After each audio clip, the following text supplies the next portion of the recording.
All right, welcome to our podcast today. I'm very excited to be able to talk to one of our OTD students, Stacy. And she's been working on an occupational injustice project as part of her community advocacy and leadership class. And she's here to tell us a little bit about it. So welcome, Stacy. Why Yes, don't you for kind of having me. yeah. Introduce yourself. Tell us what cohort you're in. Where do you practice? Tell us about yourself. Sure. So my name is Stacy Haunfelder. I have been a practicing COTA for about 12 years now. I currently practice in the pediatric outpatient setting, and then we actually contract into some schools. So I also do some school-based therapy. I am part of the Bridge program, the 2024 cohort. So I'll graduate from Concordia University, Wisconsin in spring of 2027. Awesome. So our bridge cohort are our OTAs coming back to further their education. And Stacy, you have recently applied and been accepted into our OTD track. So part of Yes. the podcast is a badge assignment for you as a doctoral student. Tell me a little bit about why you chose advocacy as the badge that you're working towards. My badge for advocacy, I feel like OT has always been like trying to explain themselves for like what we do. And we have such a like wide variety of settings that we can go into, and it kind of looks in different ways in each setting. And so advocacy is a big part of how we can kind of integrate to connect with parents. I am kind of in that phase of life where I really want to like be bringing more to the profession. And so I'm really drawn to mentoring other people, kind of teaching them with my experience. And so advocacy is a big part of um, me as a person. I love that. I love that. So, in community advocacy and leadership, you've identified and have been exploring an occupational injustice. Tell us what you've been focusing on and what made you interested in that area. Sure. I've been focusing on students with IEPs or individual education plans. And I chose that because I feel like there is a multi-layer kind of gap for occupational injustice in that area. There's a lot of things that parents don't know about what can go into IEPs. And then not knowing the questions to ask to advocate for their child. And then if they don't advocate, then there's also another gap for when they get administered into the school system. So that can lead to decreased accessibility to their occupations within the educational system. So if they don't have access to learning, that can be definitely a big occupational injustice. Okay. I wanted to focus on this project just because I see firsthand in my current occupation as a COTA of how frustrated families can be and not knowing what the rules or ways that they can advocate for their child. So I see it in the outpatient setting, but also in the educational setting, in the school setting. Yeah, I think that's such a So good I just point. wanted to be Yeah, I love that. I think that's such a good point that um like one in pediatrics, OTs are working with the families. You know, a lot of times we think of our client as the child, but really we're working with families at least as much, sometimes more, depending on the situation.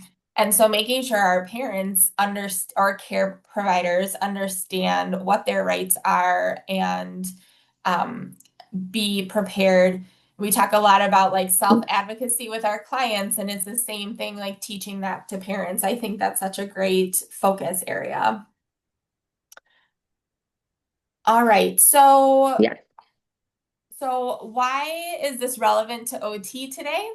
And what makes it an occupational injustice? I'm also curious to know if there are certain populations or like disability categories that you see impacted more than others.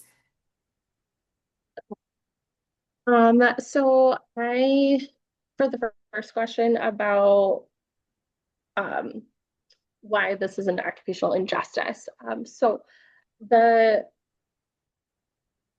gap from getting understanding for like parents to get all the information and see like concern from the school or from their classroom teacher, and then starting the process, going through the process, and then having the IEP process implemented in the school systems, and then having it be successful for the child, I think is really important for families to know about.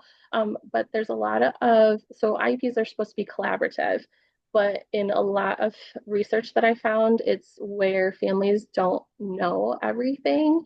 So they feel kind of marginalized themselves because they don't know what to ask and what to fight for, not knowing the laws surrounding IEPs. So it's under the uh, Individualized Disabilities Education Act, or IDEA. And so they don't know all the rules that are in there. And so that leads to children not getting the supports that they need in the classroom. So this could be accommodations.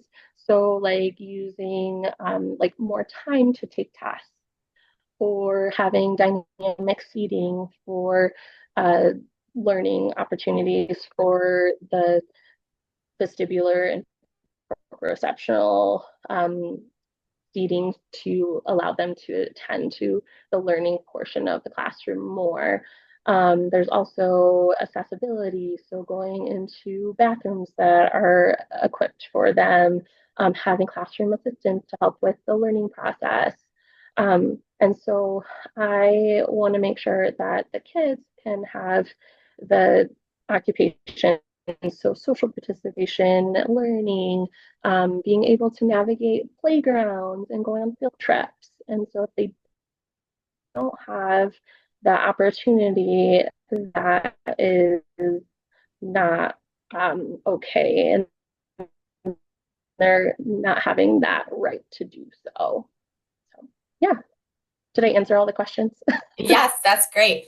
Um, do you see any populations that are Okay. impacted maybe more than others in this?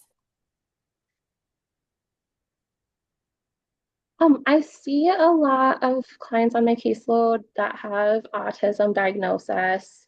But I know with a wide range of peds clients, there could be developmental delays or intellectual disabilities. There could be childhood stroke, or ADHD, and so all these diagnoses can be a factor in having access to their education. Yeah. I see more so with autism, but that's just Okay. with where I have more experience in, and that's more of the higher number of on my caseload. Sure. I don't think that's an uncommon experience that OTs in the schools are seeing more and more kids with spectrum disorders, on their caseloads. I think that that's pretty typical right now, in school-based therapy. So what do you think OTs can do? Like, how can OTs address this? Because we're already usually or many times on the special ed team. So what can we do to Mhm. address maybe that parent information, parent advocacy aspect, um, and or right advocating for the right supports for our students? Sure. Well, I want to make sure that the OTs are up to date on the rules and regulations and the laws of what IDEA entails, but also making sure that you have access to the goals that the individualized clients and students are focusing on, but also collaborating with the teachers and case managers and other parts of the multidisciplinary team, and making sure that if you see an area that is more system based, like needing more access to accommodations or more like staffing, your voice and you're advocating for those needs. I feel like parents definitely need a support system during this process, and I feel like OTs can definitely be a part of that support system too. And it's all about connection and making sure that you are a team with those families. I definitely appreciate being in an outpatient setting and just having what we take in our therapy play-based setting and connecting with the families, and then they have that learning and that understanding and bringing it towards the school system too. I feel like there should probably be more foreshadowing before the meeting so then parents are prepared for what it entails too. Yeah. Um, some people don't know, especially when they first start, Yeah. what the meeting looks like, who it is involved with, and what they're going to talk about, and like what qualifies kids.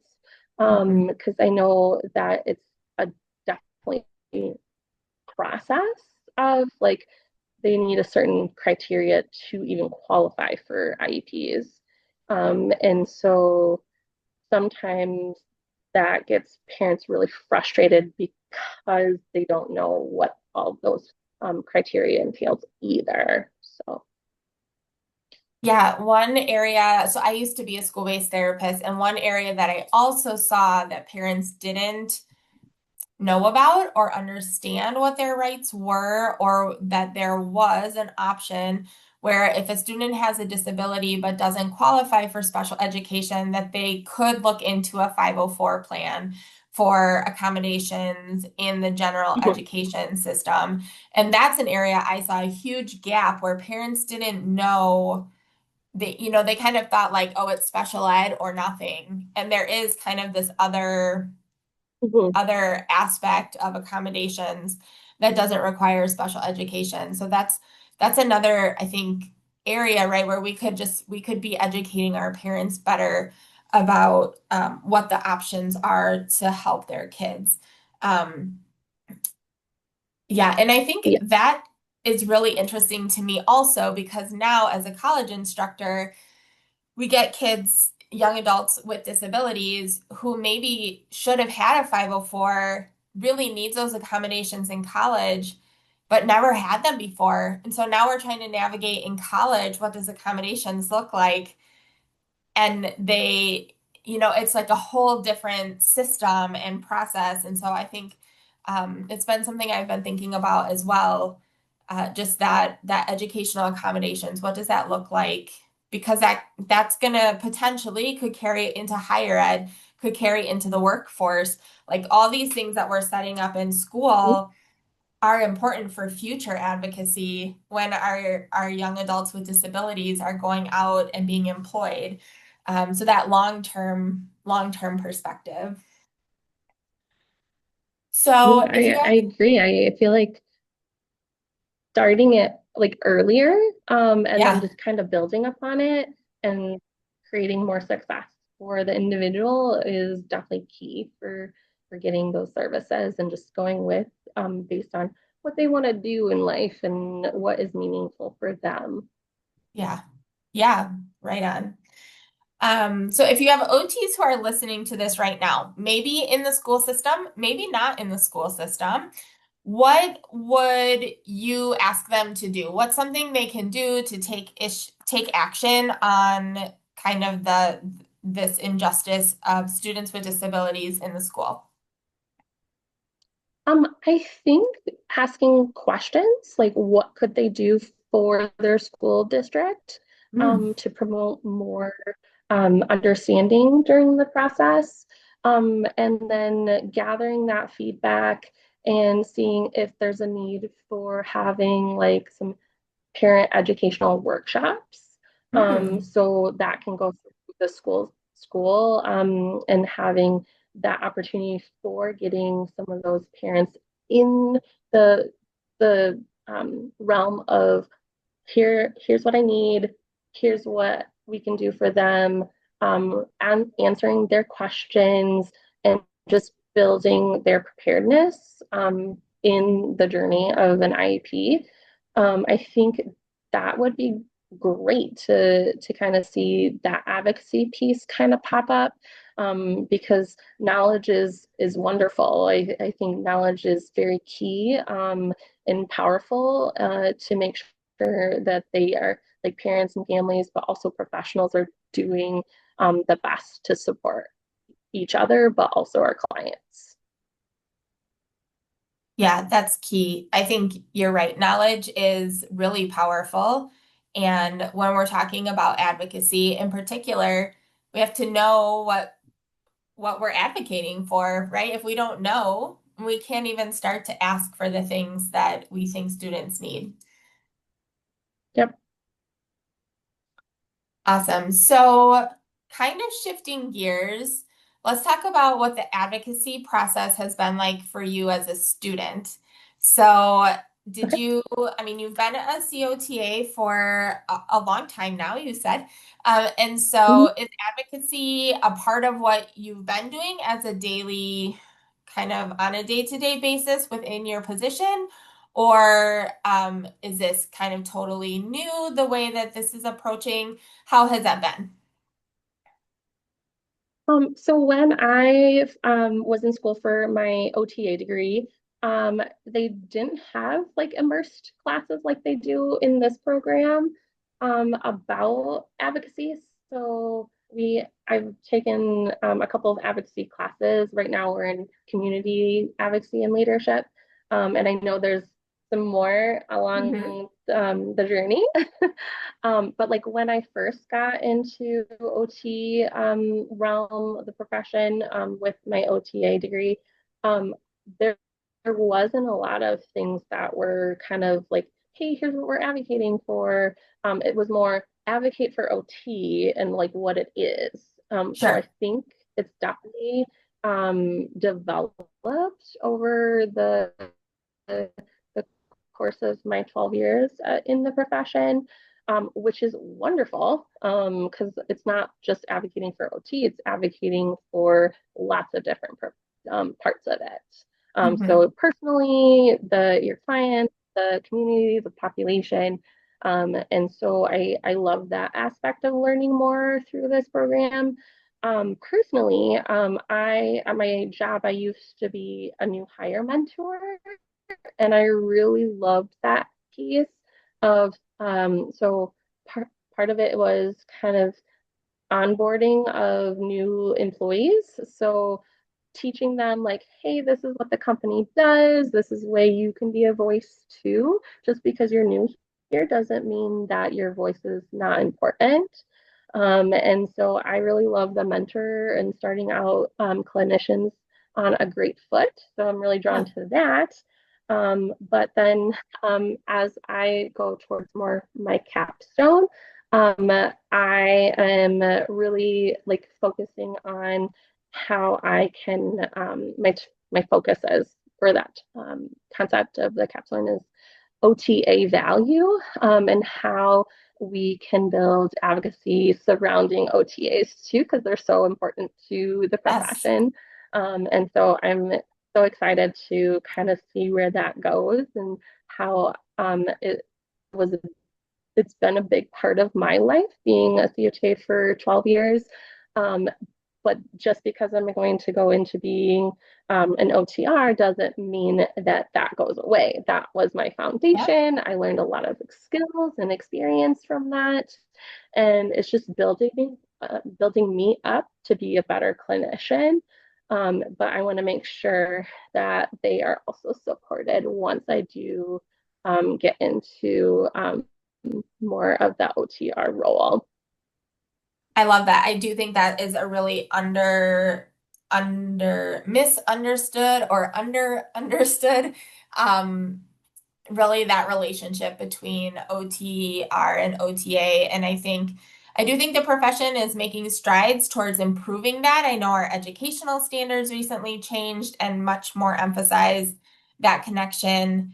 And I've been seeing more and more continuing education coming out about that relationship. But I mean, it is so important. And I think wow, what your when you are a supervising OTR, your OTAs are going to be like just so blessed by having you in that role and benefiting for them.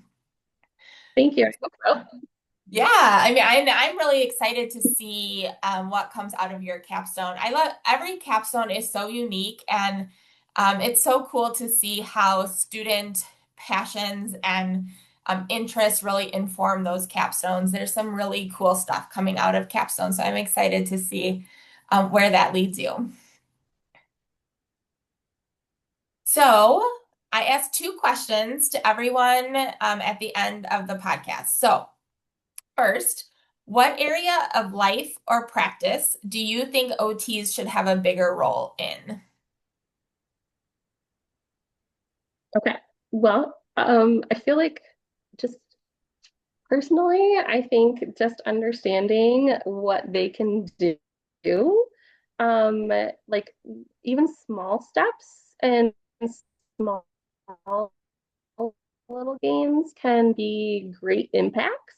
And so I think that even just um, making the small impact of a great day, a play-based day for your client, and making them smile goes a long way, building that connection. And so if you build that connection with somebody, the more meaningful they feel it is, and then the more therapeutic gains they can come out of it.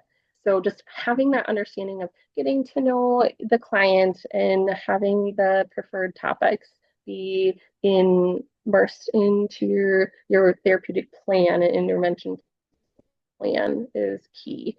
I also feel like having building that modeling of being a team together, I think that's Mhm. great for like multidisciplinary, but also collaborating with the parents and the families, knowing that they can kind of turn to you for support is so important as well. Yeah, totally. Okay, so last question. What current occupation brings you joy? Oh, I haven't really been asked this a lot. We like to turn So it around on you. yeah. Um, so I really enjoy doing a variety of things. I think this has led to me to OT for me. I don't like doing the same thing over and over again. So like variety is key. Like I've been in hospital-based setting. I've been in schools. I've been into skilled nursing facility, peds, outpatient schools. And I just feel like doing a variety is and learning, I think that's a very key occupation for me. But I also know how to like relax and like go take walks with my dog too. So Yes, that brings me okay, joy. okay. It's a good mix. The balance is key. Some balance, some integration there. Awesome. Yes. Well, um, thank you so much for spending some time with us and talking about students with IEPs. Just for our listeners, I am going to add a link to a group that's called Facets. And if you're in Wisconsin, it's a parent advocacy group that can do a lot of different things. So they have a lot of resources, but they also can connect parents with advocates to come to IEP meetings with them if they need that as well. So I'll link that in the description for today's show. And I hope everyone will join us for another episode next time. Thanks, Stacy. Yes, thank you.